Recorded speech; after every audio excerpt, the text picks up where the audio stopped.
Les invito a Marcos capítulo 3. Hoy vamos a estudiar los versículos del 7 al 19. Versículos 7 al 19. Marcos capítulo 3. Amados hermanos, esta es palabra de Dios. Recíbanla de esa manera.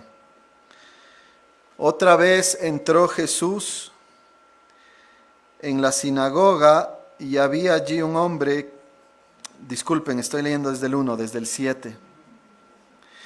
Mas Jesús se retiró al mar con sus discípulos y le siguió gran multitud de Galilea y de Judea, de Jerusalén, de Idumea, del otro lado del Jordán y de los alrededores de Tiro y de Sidón, oyendo cuán grandes cosas hacía. Grandes multitudes vinieron a él. Y dijo a sus discípulos que le tuviesen siempre lista la barca, a causa del gentío, para que no le oprimiesen, porque había sanado a muchos, de manera que por tocarle, cuantos tenían plagas caían sobre él.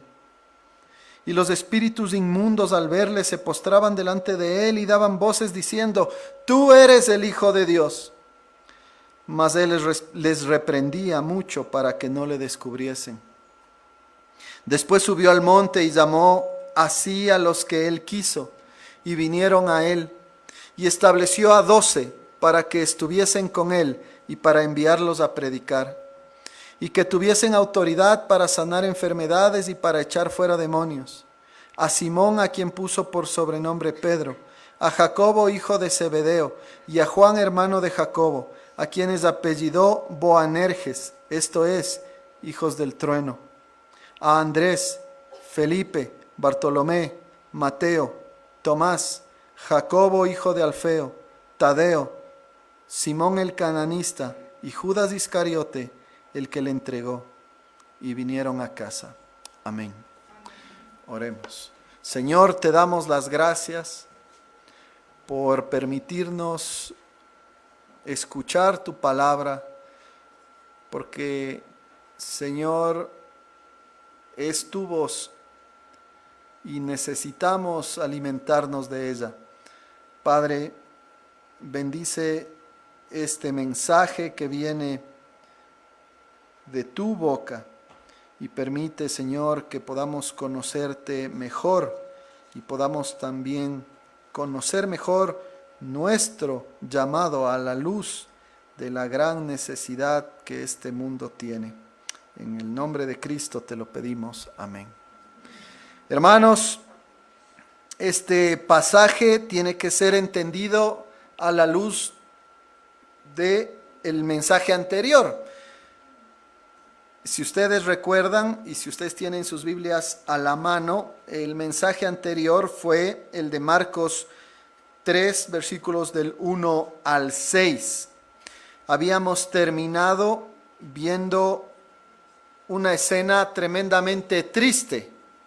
¿Cuál es esa escena? El Señor Jesús sana a un hombre que tenía una mano seca y lo hace en el día de reposo. Los líderes religiosos de aquella época malentendían la palabra de Dios, la ley de Dios, añadían cosas a los mandamientos de Dios, modificaban la ley de tal manera que sea cumplible para que ellos se sientan pues orgullosos, ¿no? De decir, yo sí cumplo perfectamente con la ley de Dios, y no veían realmente que toda la ley y al final del día todo el Antiguo Testamento apuntaba a un Salvador, y ese Salvador es obviamente Cristo.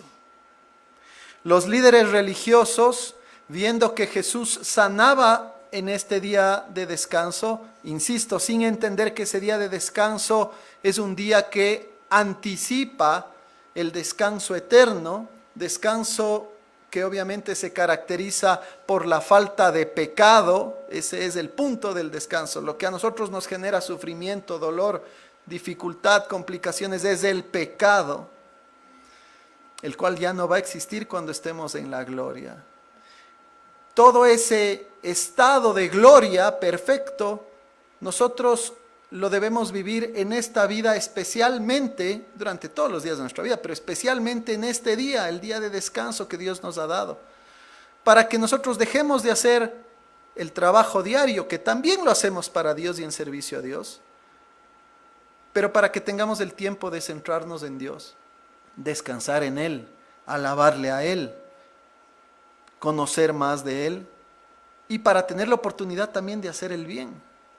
Y eso es lo que estaba haciendo el Señor Jesús precisamente, mostrando la gloria del reino, sanando a un hombre con una mano seca. Ellos no entienden, los líderes religiosos no entienden, ellos simplemente están enfocados en un legalismo centrado en ellos, que les exaltaba a ellos simplemente y no a Cristo.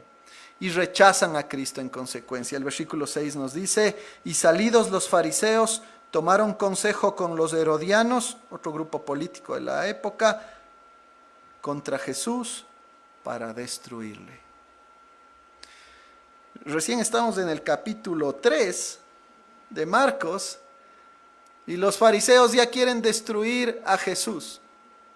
Los fariseos, que eran doctores de la ley, quienes conocían todo el Antiguo Testamento a la perfección, y quienes se suponía tenían que saber que Cristo es efectivamente, o Jesucristo, Jesús es el Cristo, el Mesías prometido, no lo sabían. O peor aún, no querían reconocerle como tal. Jesús viene para su pueblo y los líderes de su pueblo quieren destruirlo. Lo rechazan y se oponen a la redención prometida por todo el Antiguo Testamento.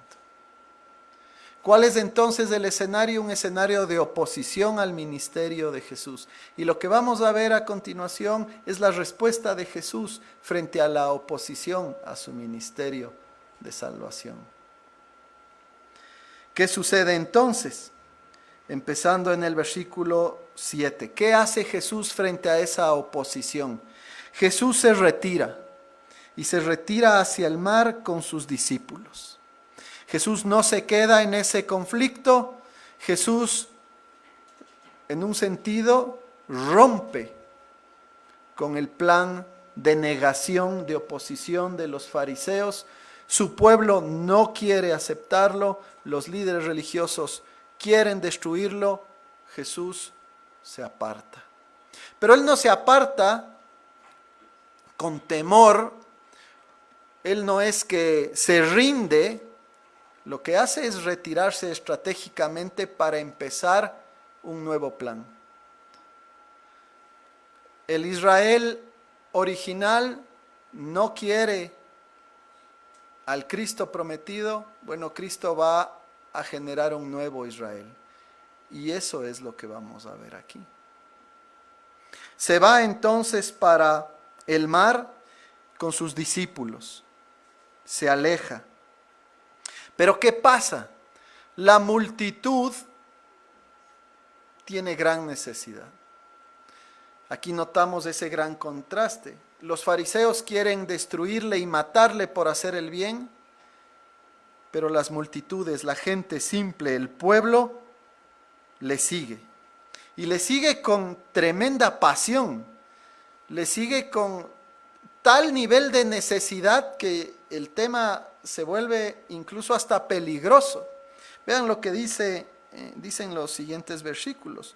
Toda una gran multitud le sigue hasta Galilea, que es hacia donde Jesús con sus discípulos,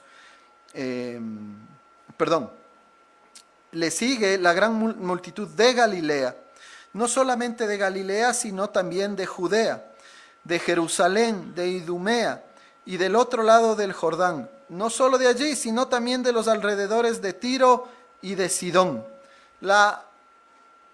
Este relato, esta narración de estos lugares nos muestran cómo esta fama de Jesús ha ido creciendo. desde el lugar en donde él estaba, cada vez hacia afuera, cada vez hacia afuera. Incluso se menciona gente de Idumea, en donde realmente la mayor parte de gente no era judía siquiera. Peor aún, la gente de Tiro y de Sidón. La gente de Tiro y de Sidón eran paganos realmente. Y toda esta gran multitud, con tantas necesidades, con tanta miseria, en términos generales, en necesidades materiales, pero también necesidades espirituales, le siguen a Jesús.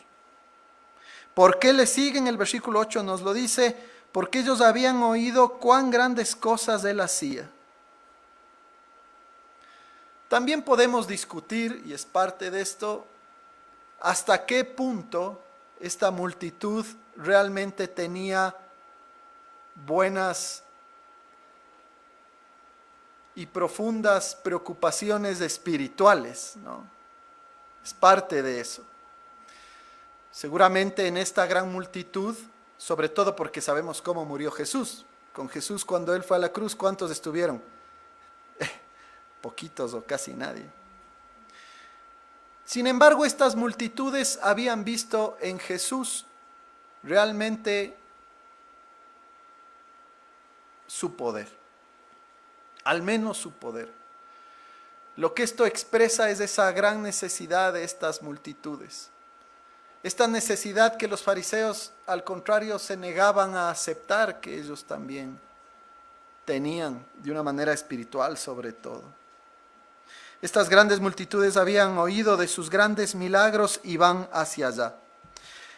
Es verdad, como decía hace un momento, hay gente que se acerca a Jesús por motivos meramente egoístas. Y quizás varios de nosotros incluso empezamos con el cristianismo de esa manera. Pero no podemos quedarnos ahí, obviamente. Tal vez hay gente enferma, de hecho había gente enferma, vean lo que dice más adelante en el versículo 9. La gente era tanta que incluso Jesús temía ser oprimido, es decir, ser prácticamente aplastado por la cantidad de gente que le buscaba, porque en el versículo 10 se nos dice que la gente trataba de tocarle. Insisto, tal era la situación que muchos enfermos con plagas se lanzaban sobre Jesús, con la esperanza de que si le tocaban, ellos iban a ser sanados.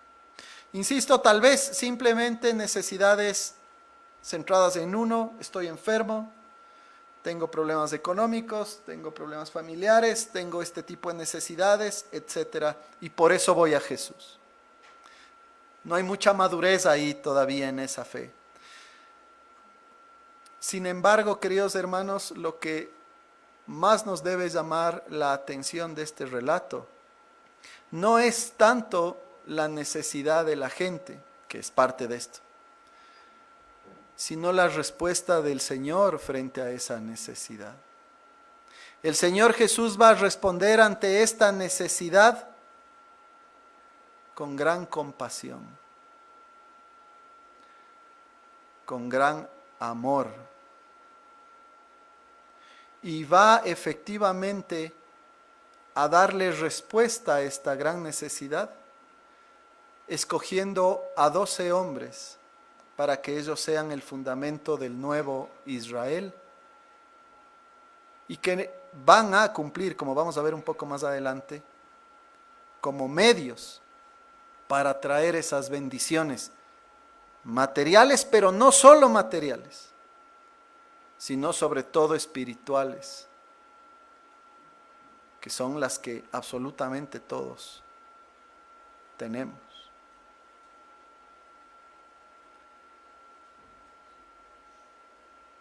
Antes de ir precisamente a la elección de los 12 apóstoles, fíjense estos dos versículos que suceden allí en el medio. En en el versículo o en los versículos 11 y 12, resulta que entre esta gente había también espíritus inmundos. No se nos dice exactamente cómo, tal vez podemos asumir que había gente que estaba pues poseída. En todo caso, lo que dice el texto es lo siguiente: y los espíritus inmundos, al verle, al ver a Jesús, se postraban delante de él y daban voces diciendo: tú eres el Hijo de Dios. Mas él les reprendía mucho para que no le descubriese. Había pues entonces entre la multitud una manifestación de espíritus inmundos. Pero fíjense otra vez este gran contraste que Marcos quiere que nosotros veamos. Los fariseos se niegan a reconocer a Cristo como el Hijo de Dios, a Jesús como el Hijo de Dios. Y resulta que incluso los demonios saben que Jesús es el Hijo de Dios, ¿no? Los demonios tienen buena teología. Los demonios saben quién es Jesús. Claro, es bueno tener buena teología. El problema es que ellos tenían buena teología, pero una mala práctica de esa teología. En lugar de someterse al reinado de Cristo y en lugar de someterse al Hijo de Dios eterno, los demonios decidieron seguir a Satanás y rebelarse en contra de Dios, de nuestro Dios trino.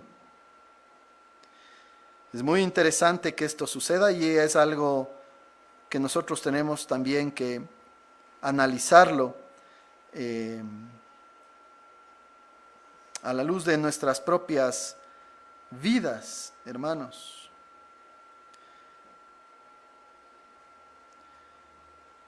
¿Estamos realmente conscientes de que Jesús es el Hijo de Dios y lo que eso implica?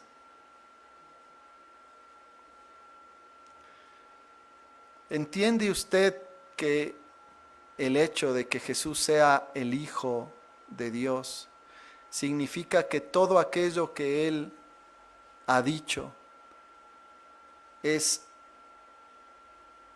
autoridad para nosotros?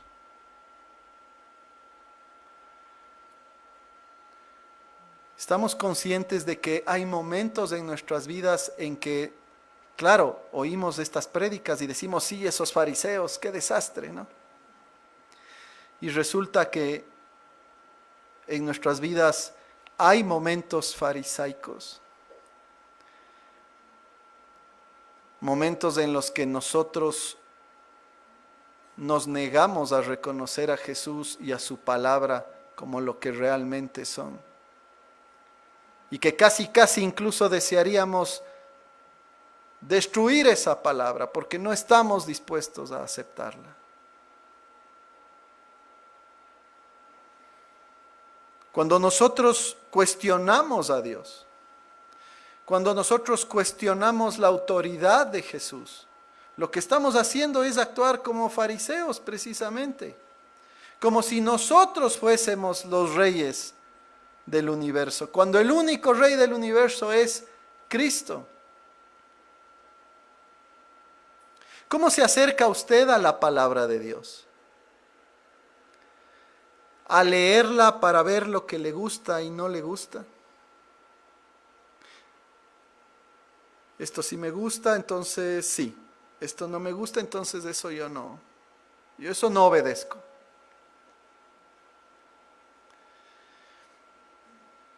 La relación es al contrario. Esta es la voz de Dios. Y esta palabra es la que nos examina a nosotros. Nosotros venimos a esta palabra con sumisión. Nosotros venimos a esta palabra a escuchar y a someter nuestras vidas a ella. No venimos nosotros a cuestionar a Dios. Él es el que nos cuestiona y examina a nosotros. Esa debe ser la actitud correcta.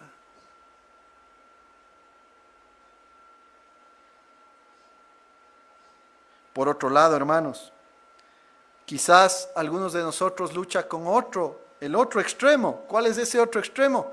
Conocemos un montón de teología. Sabemos la teología de A a la Z. Sabemos la Biblia perfectamente.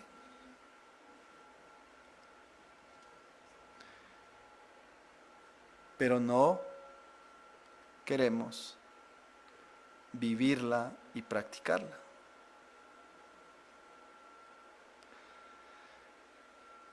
Como demonios,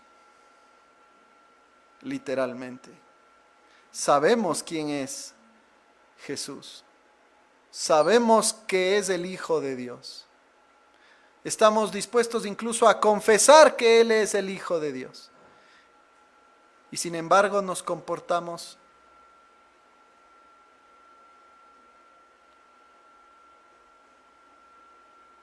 iba a decir otra vez como demonios, pero ya está muy fuerte, ¿no? Nos comportamos como aquellos que no queremos hacer la voluntad de Dios. Qué gran ironía, ¿no? Qué gran ironía. Y ese es uno de los grandes problemas que la iglesia evangélica sufre, ¿no? Que decimos o somos muy rápidos para saber e identificar los problemas del mundo y de otras iglesias, pero no somos igual de rápidos para someternos a la palabra de Dios y vivirla. Y luego, claro, ¿qué dice la gente de afuera?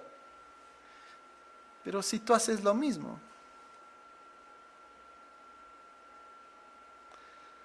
Pero ¿por qué me criticas a mí si tú haces lo mismo?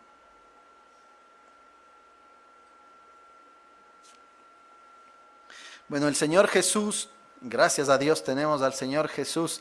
El Señor Jesús ha venido a silenciar a Satanás. Jesús reprendió a estos espíritus inmundos porque Él no quería ser descubierto como el Hijo de Dios por la voz de los demonios, ¿no? No era ni el momento ni tampoco la manera adecuada. Jesús tiene otro plan y ese plan es usar a su iglesia y en este contexto al fundamento de esa iglesia que son los apóstoles. No van a ser los fariseos, no van a ser demonios, no va a ser gente tremendamente entendida, no van a ser académicos, no van a ser ricos, insisto, ni famosos. Van a ser 12 hombres comunes y silvestres los que van a ser usados por Dios para crear un nuevo pueblo.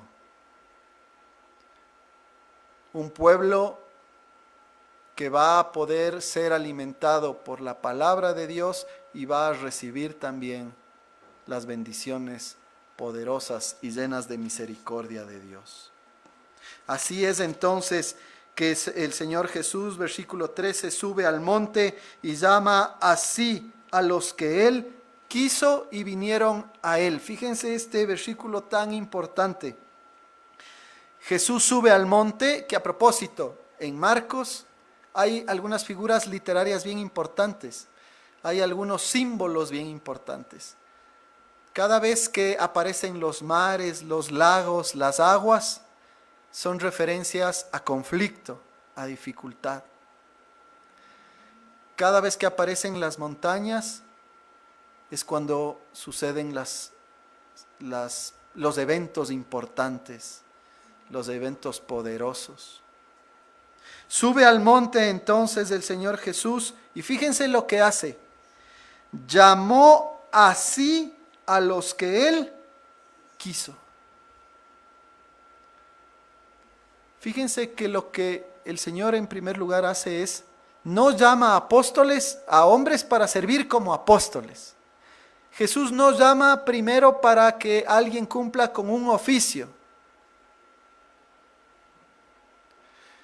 El Señor Jesús primero llama a hombres para sí.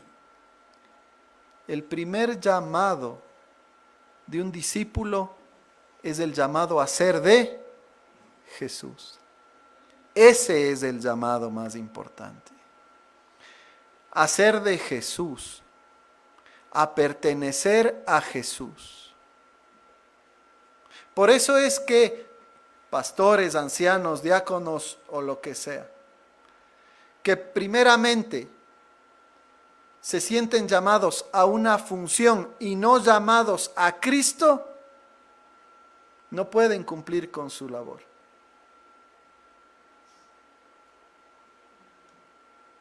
Y bueno, y aquí tenemos un ejemplo.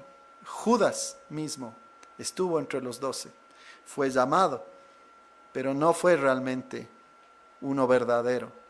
Externamente lo era y parecía. Internamente no lo fue, porque él nunca perteneció a Cristo. Hermanos queridos, esto es bien importante. Nosotros tenemos que entender que el llamado principal de nuestras vidas es a pertenecer a Cristo. ¿Y cómo vivimos ese llamado? Lo vivimos queriendo estar con Él, viviendo para Él, estando cerca de Él.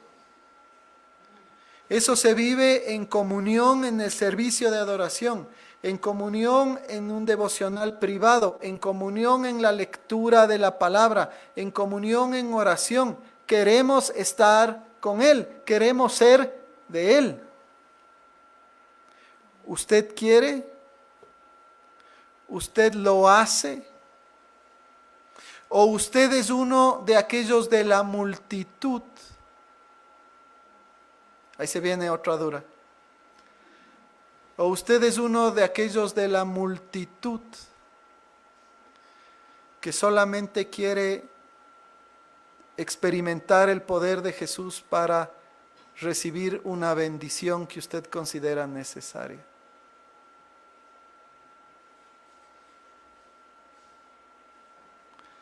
Está bien ir a Jesús para todas nuestras necesidades materiales y espirituales, pero no nos podemos quedar ahí. Y tenemos un montón de ejemplos aquí en la palabra de cómo el Señor Jesús mostró esa misericordia a personas que tenían necesidades meramente materiales, y Él sanó a gente y lo hizo por amor, por compasión, pero les llamaba inmediatamente a Él. Ve y no peques más.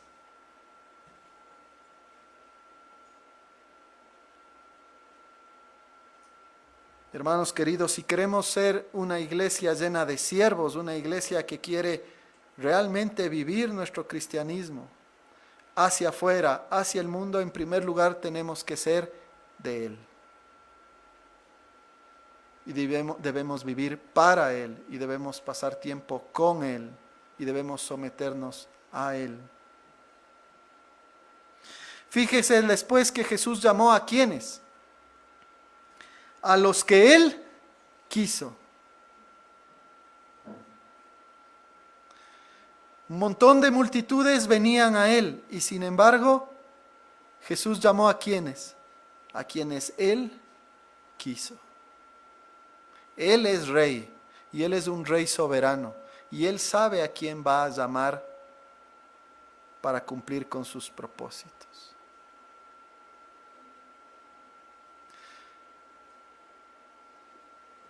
Véanlo, en un sentido, lo peor que puede pasarle a un oficial de la iglesia es decir, yo quiero ser pastor. O sea, no está mal, está bien, pero si es que mi motivación es, yo quiero ser pastor porque yo quiero ser pastor, porque yo considero que merezco ser pastor, esa no es una motivación adecuada. O yo quiero ser anciano. ¿Por qué? Porque yo quiero ser anciano. Es algo que yo me lo merezco. No. O diácono, o misionero, o lo que sea. Jesús llama a quien Él quiere. La respuesta es, yo soy, o quiero ser anciano, o quiero ser diácono, o quiero ser misionero, o quiero ser pastor, porque Dios quiere que yo sea. Y si Dios quiere que yo sea, va a poner ese deseo en mí y va a poner ese deseo también en la iglesia de la que yo soy parte y en el consistorio que me supervisa también.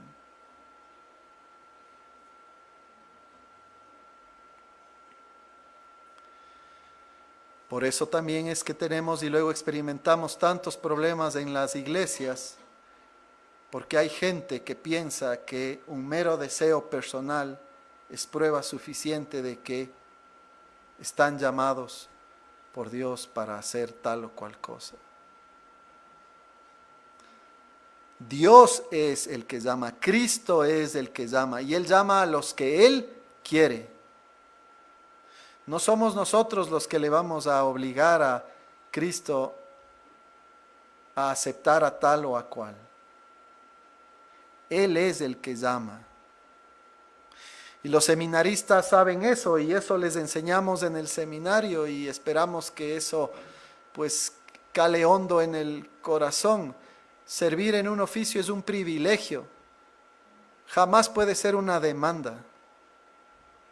Y lo mismo para el resto de ustedes, si alguien siente el deseo de ser un anciano o un diácono de la iglesia. Y ese llamado es efectivo. Los que Él quiso vinieron a Él. Ninguno pudo decir, yo no quiero. No, a mí no me interesa. Cuando Dios llama, esa persona viene. Y así es como entonces el Señor Jesús está sentando las bases de este nuevo Israel. Este nuevo Israel que va a cumplir con aquello que el Israel antiguo no ha podido cumplir. Ese Israel antiguo que a la luz de la palabra nos dice que los fariseos, que eran quienes tenían que enseñar al pueblo fielmente, no lo hacían. Dios, Cristo, entonces va a hacerlo. ¿Y cómo lo va a hacer? Escogiendo a hombres ordinarios y normales. Pero antes de hablar de ellos un poco más específicamente, fíjense cuál es la tarea que ellos van a tener. Estableció a 12 en primer lugar. Número rarísimo en la Biblia. O sea, el número 12 no es que aparece mucho, salvo en el Antiguo Testamento en un lugar. ¿A qué les recuerda el número 12? A las 12 tribus. Antes hubo 12 tribus que formaban Israel. Bueno, vamos a tener 12 hombres para este nuevo Israel. ¿Y qué van a hacer ellos? En primer lugar, fíjense, porque esto se nos pasa. ¿Qué van a hacer los 12? ¿Cuál era la función de los 12? Número 1, estar con Él. Y quizás muchos de nosotros no nos imaginábamos que esa era la primera función. La primera función de un apóstol, en este contexto, podemos también trasladarlo en su nivel a un oficial de la iglesia o a un discípulo también, como todos nosotros.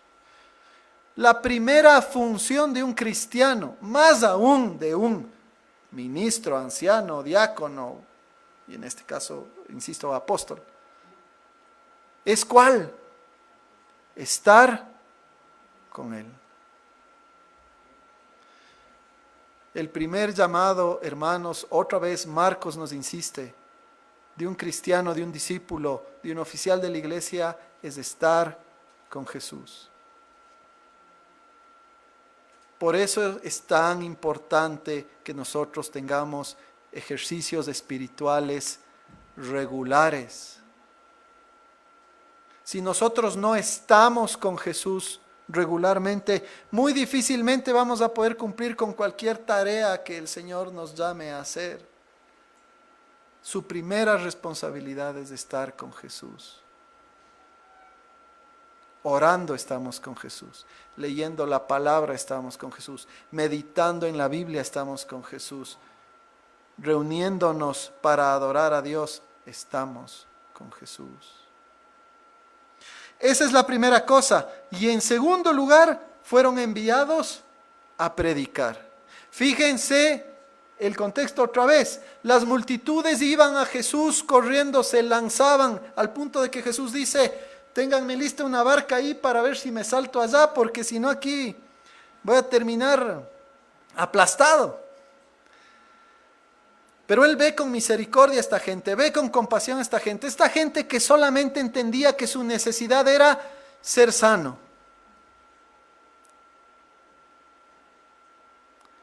Que se vaya esta enfermedad de mí. ¿Cuál es la respuesta de Jesús? Y este orden tiene importancia. ¿Qué es lo primero? Jesús mismo dice: yo he venido acá no primeramente a hacer milagros. ¿A qué he venido? A predicar el Evangelio.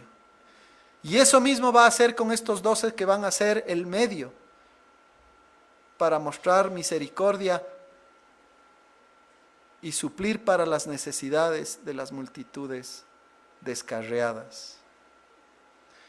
Multitudes sin pastor, multitudes sufrientes. ¿Qué es lo primero que usted y yo necesitamos?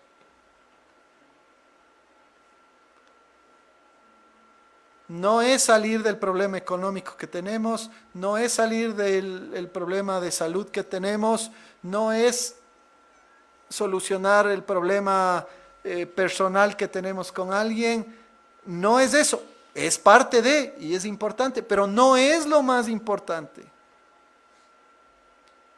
Lo que más necesitamos nosotros es conocer la palabra de Dios, conocer a Dios. Porque si usted y yo no conocemos a Dios, nosotros no sabemos cómo pensar. No sabemos cómo actuar, no sabemos qué es correcto, no sabemos qué es incorrecto, no sabemos hacia dónde ir, no sabemos en qué confiar. La necesidad más importante del ser humano es conocer el Evangelio, conocer la palabra de Dios. Eso es lo que nosotros más necesitamos y eso es lo que les llamó a hacer en primer lugar. Bueno, en segundo lugar, primero fue estar con Jesús, tener una comunión con Él. Van a ser 3 años, van a recibir el mejor seminario de la vida ellos. 3 años. Interesantemente, no van a dar muy buenos frutos, incluso después de esos 3 años. Van a tener que esperar a que venga el Espíritu Santo para que efectivamente todo eso que ellos aprendieron se haga carne, se haga una realidad en sus corazones. En tercer lugar, también les dio autoridad para sanar enfermedades y para echar fuera demonios. De manera secundaria, recibieron también estos apóstoles esa autoridad, dado o dada por Cristo, pero de manera secundaria. A propósito, estos 12 fueron 12. Luego Jesús va a llamar a un 13º. Bueno, Judas va a quedar fuera, ¿no es cierto? Luego van a escoger entre 2 para llenar ese cupo vacío, ¿no es cierto? Lo vemos en Hechos. Y luego más adelante en Hechos viene un 13º, que va a ser ¿quién? Pablo. Después de ellos no hay más apóstoles. El oficio de apóstol fue un oficio temporal, limitado. No hay más apóstoles. Una vez me invitaron a República Dominicana en mis primeros años como pastor. Fui a dar un curso a un grupo de personas. Yo no sabía detalles realmente. Bueno, llegué, era un curso de homilética y otro de liturgia. Y bueno, estaban ahí los hermanos. Y eran unos 20 hermanos. Y bueno, entonces yo les dije, bueno, preséntense, ¿no? ¿Cuál es su nombre? Bueno, yo soy el pastor Julio X, no sé. Yo soy el hermano no sé qué. Y después, el profeta no sé cuánto. Okay. El apóstol José Gutiérrez no sé qué. Bueno, dije, ahora sí que estoy en Tierra Santa, no sé. Bueno, los hermanos venían de una iglesia más bien no reformada, de una iglesia de corte más carismático, pentecostal, en donde había este tipo de cosas. descubrí que ellos tienen una especie de jerarquía, ¿no? Ellos consideran que hay un pastor, ese es el pastor normal, ¿no? Como uno, pastor. Encima, ya cuando uno va teniendo más nivel, viene el profeta. Y después, ya el que realmente es el importante, el apóstol. Bueno, tristemente, pues esa es una mala interpretación de la palabra de Dios. Los oficios de profeta, los oficios de apóstol son oficios temporales que tuvieron su momento. ¿Y cuál era ese momento? El del establecimiento de la iglesia del Nuevo Testamento, del Antiguo y del Nuevo. Los últimos apóstoles nos dejan, Pablo, por ejemplo, bueno, fue el último, Juan fue el último en morir, pero Pablo nos deja sus enseñanzas. Ellos también reclutaron discípulos, pero mandó ¿a qué? A ordenar no apóstoles, ancianos. Ancianos que enseñen o pastores, o ancianos que gobiernen, que son los ancianos gobernantes, y diáconos. Así es como se hicieron las cosas. Así es como Dios quiso hacer las cosas. Ya no hay apóstoles, hermanos. Por lo tanto, ya no hay entre nosotros gente que tiene la autoridad para sanar enfermedades y para echar fuera demonios como si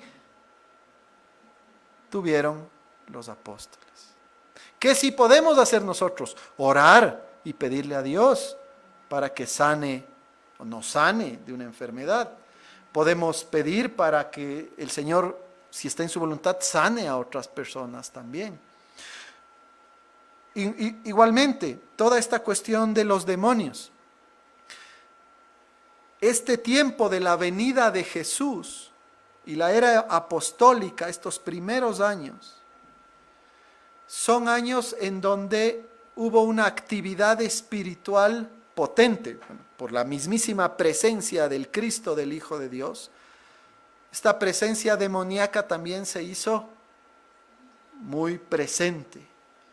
Esta oposición, y esta oposición vista también en los fariseos, motivados diabólicamente realmente. Esto sucedió, pero otra vez es parte de un periodo de establecimiento de la iglesia. El registro histórico que nosotros tenemos es que después del periodo apostólico estas cosas ya prácticamente no se ven. ¿Pasan? Por supuesto que pasan. ¿Puede haber alguien endemoniado? Por supuesto que sí. Ahora, las características de alguien endemoniado son escalofriantes y eso no es algo que nosotros lo vemos ordinariamente. Entonces, tenemos que tener cuidado de no tomar estos versículos y mal aplicarlos, porque hay pastores que pueden agarrar esto y decir, y así como ellos fueron escogidos, nosotros también, y nosotros también tenemos la autoridad entonces para hacer estas cosas. No las tenemos. No las tenemos. Dios las tiene y Él les dio esta autoridad a los apóstoles. ¿Quiénes son estos apóstoles? Fíjense. Simón, a quien puso por sobrenombre Pedro. Pedro, ¿quién era? Un pescador que cuando se topa con Jesús, él mismísimo, y Jesús hace un milagro, ¿no? Pedro había estado pescando por toda la noche, no había pescado, seguramente había estado harto. Viene Jesús, le dice, bota nomás la red por allá. Dice, toda la noche he estado. No, bota la red. Él va y resulta que hay pero una pesca inmensa, los botes se hundían. ¿Y qué hace Pedro?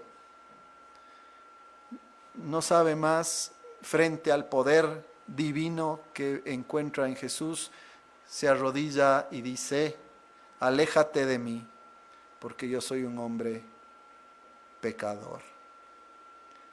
Ese es Pedro. ¿Quién más es Pedro? Más adelante resulta que Jesús va a ir a la cruz, él ya es atrapado injustamente, sabemos, Y Pedro antes le jura lealtad y le dice, yo hasta la muerte voy contigo.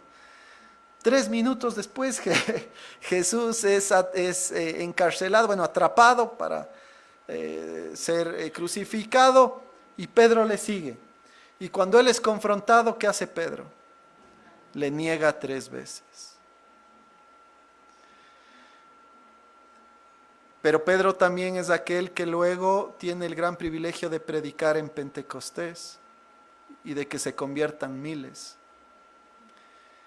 Y Pedro también luego se vuelve a equivocar y Pablo le llama la atención por el tema de los judaizantes. Hermanos, este es el pueblo de Dios. Un pueblo de Dios imperfecto, pero usado por el Espíritu Santo.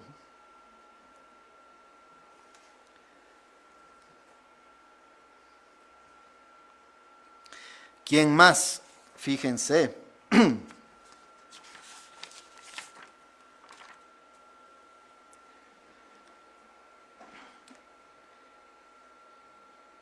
El siguiente, Jacobo, hijo de Zebedeo, él fue el primero en morir como mártir.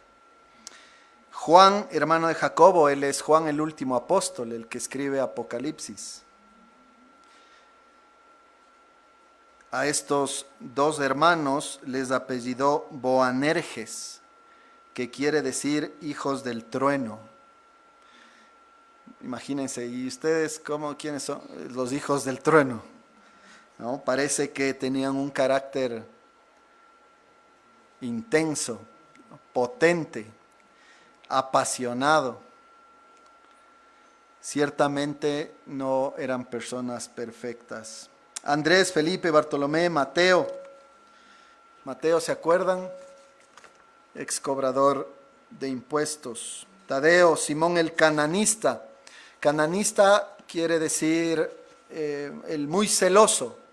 Seguramente muy celoso por el Señor. Algunos dicen que tal vez fue un celote, que era un grupo extremo, ¿no? En algún momento. Y finalmente, fíjense también Judas Iscariote. Uno como que esperaría que ese versículo no esté, ¿no? Pero ahí estuvo. Judas Iscariote, que por un buen tiempo pasó desapercibido. Por un tiempo no se supo de que realmente él no era del Señor, sino hasta el final cuando él le entrega. Una muy importante nota de cuidado con esta mención de Judas Iscariote. Esto queda aquí sin duda y Marcos nos lo deja aquí para que nosotros pues lo tomemos en cuenta.